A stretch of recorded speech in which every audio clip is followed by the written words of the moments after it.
Grow My Cleaning Company teaches owners of cleaning companies just like you how to grow your company, make more money, and finally take charge of your financial future and your life. This podcast is about automating and creating systems that give you time and money freedom so you can grow like crazy without losing control. Since this is totally free, if you're getting tons of value, want to support us and make sure that you get more of the good stuff, subscribe, rate, and review to this podcast today. Now, on to the show.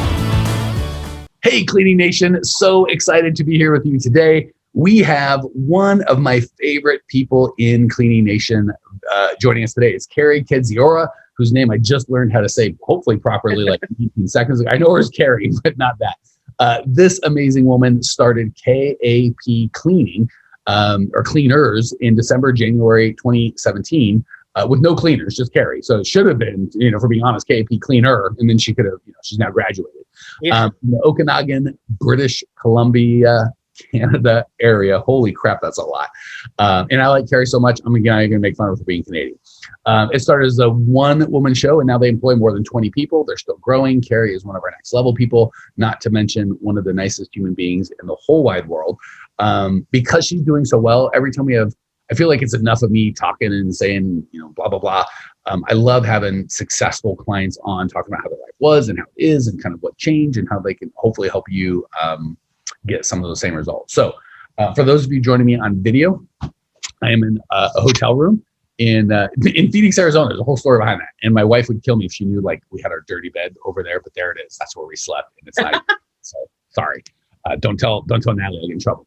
All right. For those of you on audio, you don't care about any of that stuff. All right. So Kerri, first of all, tell us, I gave just a brief explanation of your story, but what got you, did you have a job? Were you homeless? How did you go from regular human being to owner of cleaning company? Well, it's kind of funny. I've been cleaning since I was, maybe 7 years old, really. My father was a single father with 4 kids, and I was the oldest girl. So I had to pick up the slack there. Started at 14 in a flea bag motel. In my 20s, I was actually training with my mother-in-law at the time to take over her cleaning business. So learning everything that I needed to know in order to run her business. Unfortunately, that marriage failed. So she took the offer off the table, which was good for us both. I thought I would never clean again after that, but it's just something that I've always excelled at, and so I've used it as kind of a side gig to make a little extra money being a single mother. And then 4 years ago, I did a pre-clean for a client, or actually for my stepmom, and the real estate agent loved what I did and said, "Can you clean for me?" And so I was doing it on the side. I was working 4 12-hour shifts and then 4 at work, and then 4 days a week cleaning. And eventually cleaning took over and I quit my job, and it was just me for a while. You say 4 12-hour shifts. Were you a nurse? I was, in healthcare. I was a care aide. Yeah. And I've got so many questions. And I know Kerri pretty well, and some of this is new to me. All right, so I'll give you the 2 questions I got right off the bat. You can answer them in any order you like. So I don't know what a care aide worker makes, but I'm guessing decent wages. Yeah, so, good money.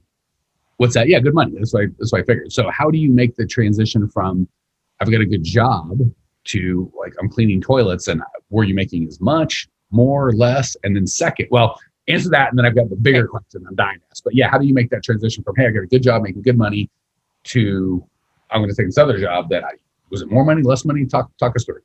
The honest answer is that I was making about $25 an hour at the care aide course, but I was working all sorts of overtime. I was bringing in some good money, but you know what?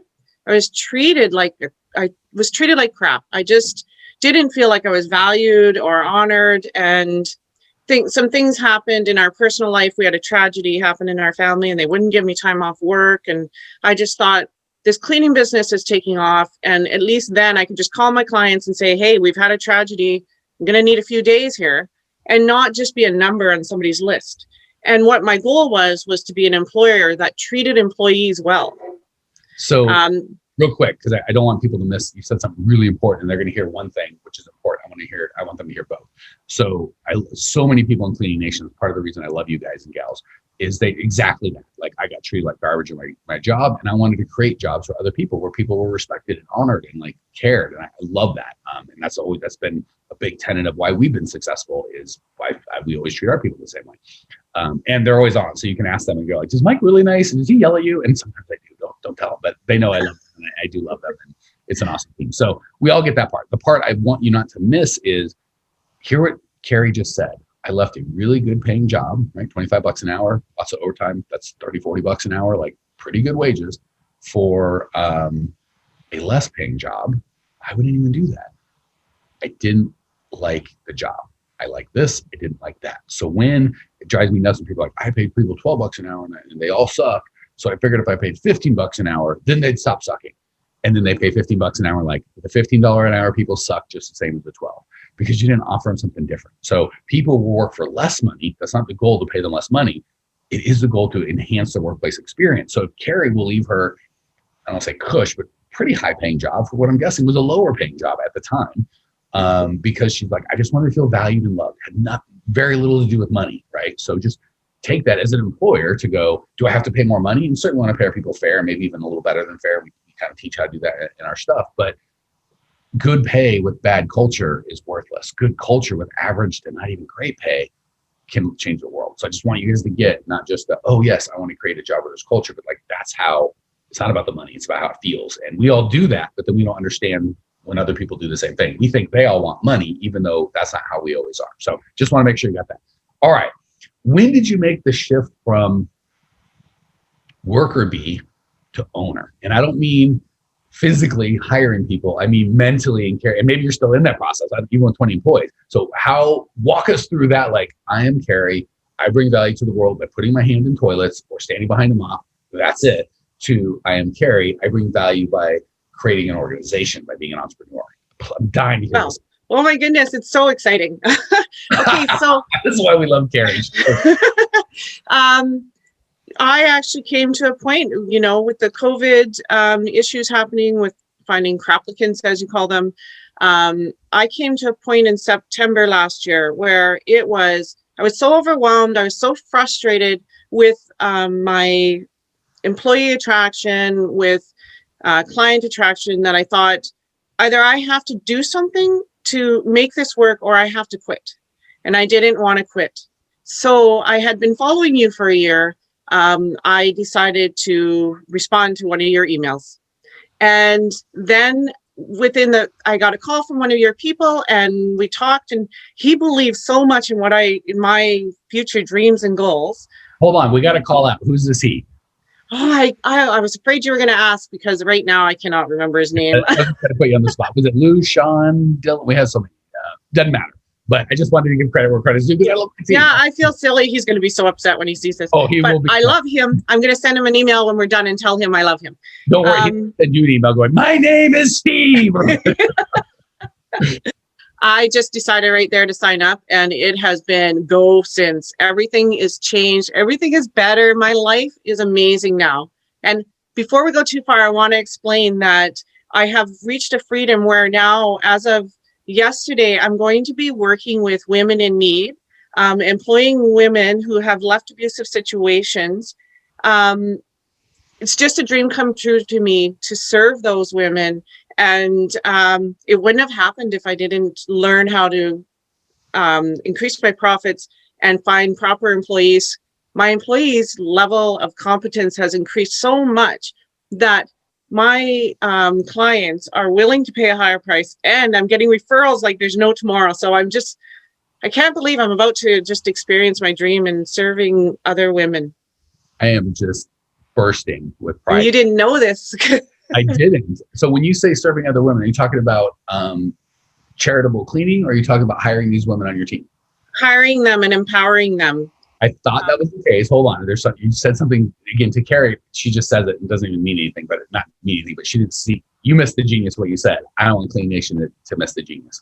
So when I hate to admit this because it makes me look dumb. When I was young and 22, I was like, finally, because I'd always had crap jobs and like, I get to be a boss and I'll be the one. Not that I want to treat people crappy. I always treat them well, but they'll have to do what I say because I give them money. And I very much felt like I'm the boss. And again, please don't hear me coaching this. This is 20-year-old Mike with such a knucklehead. 46-year-old Mike's a lot smarter. And I'm guessing 80-year-old Mike will look back at 46-year-old Mike. What a knucklehead. But I thought, I'm the boss. They're here to serve me and my company, my dreams. Did you guys hear what what Kerri said, I can't wait to serve these women. And I just want to be clear, like, to me, that of course that means team, but I want to make sure she's like, oh, so these people are giving you money and you're serving them? No.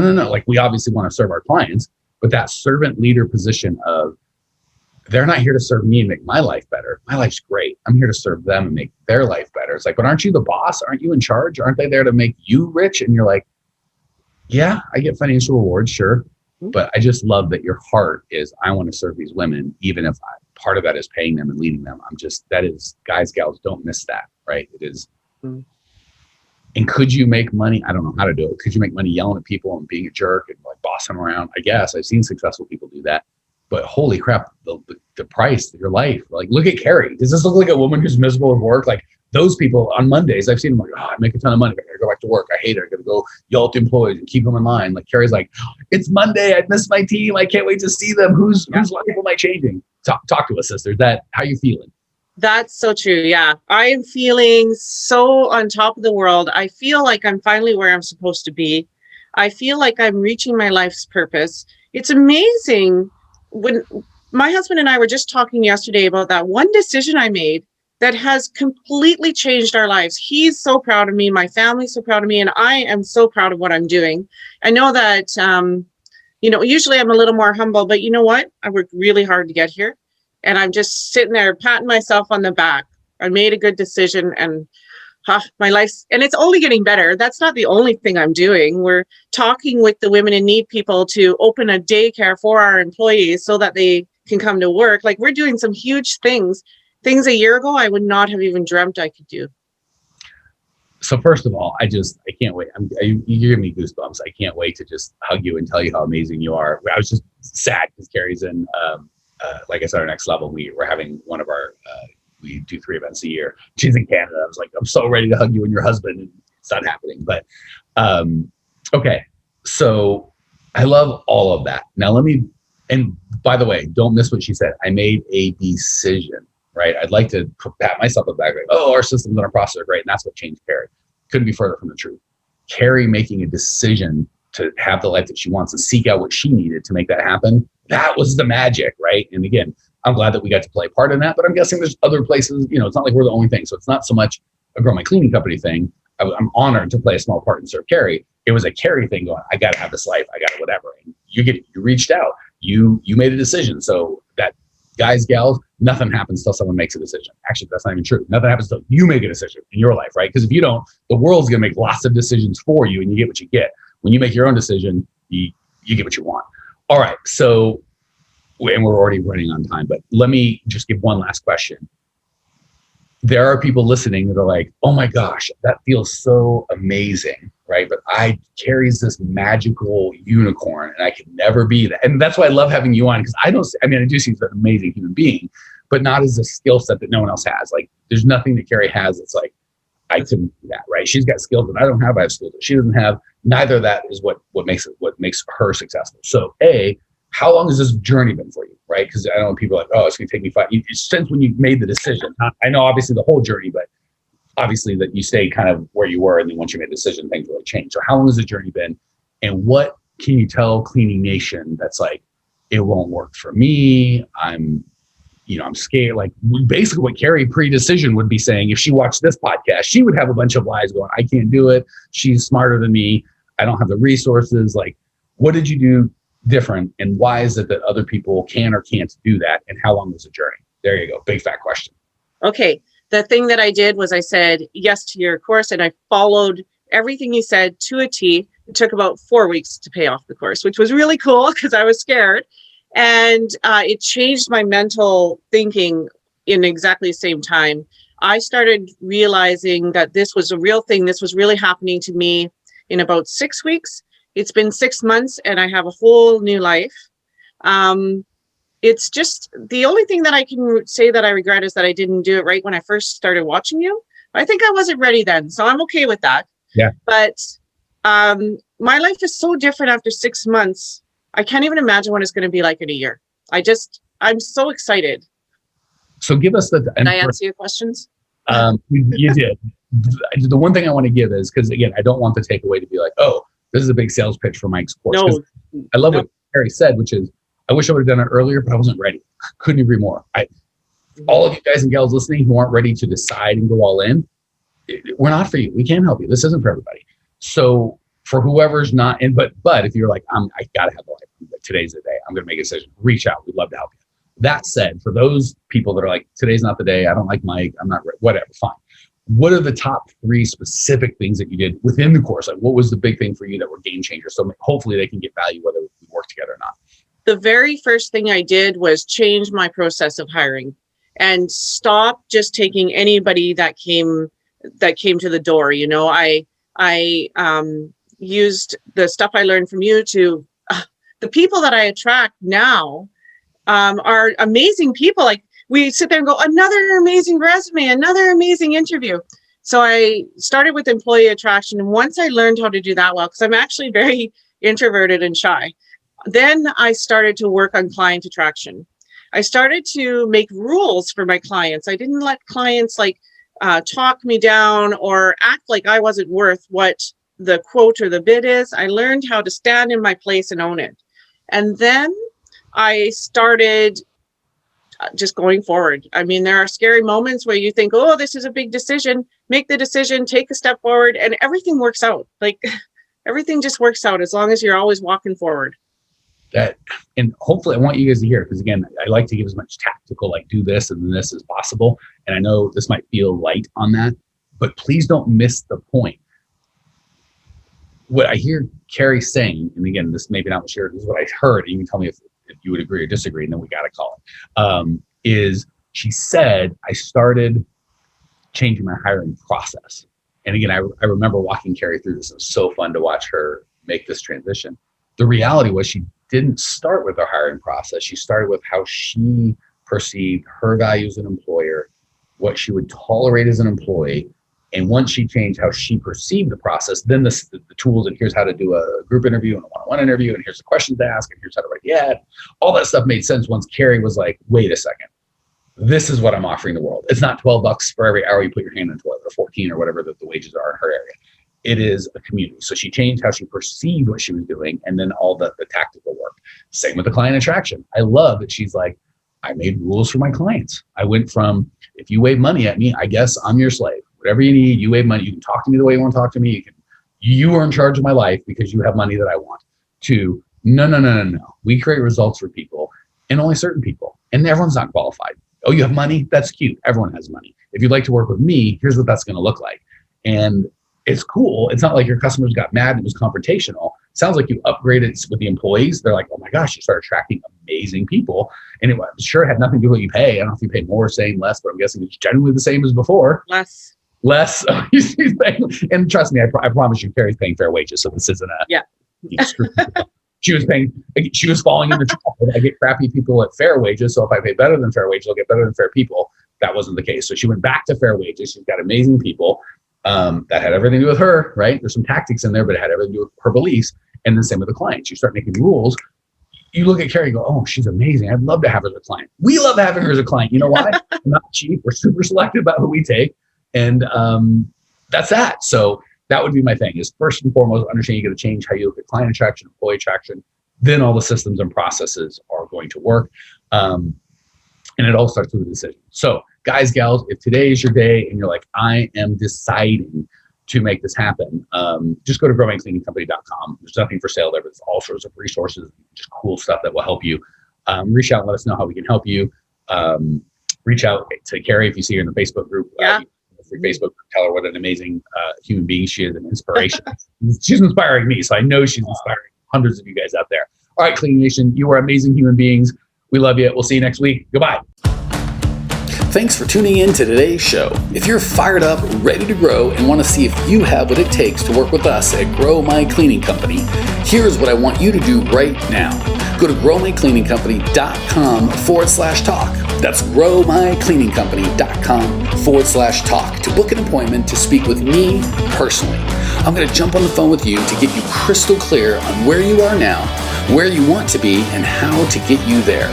Don't walk around in the dark any longer. If you are serious about growing your cleaning company, it's time to finally get the systems in place that you need to grow. We've helped hundreds of owners of cleaning companies not only grow their business and their personal freedom, but give back to their community as well. If that's what you're looking for, head over to growmycleaningcompany.com/talk and book a time to talk with me personally. I can't wait to get to know you and your business.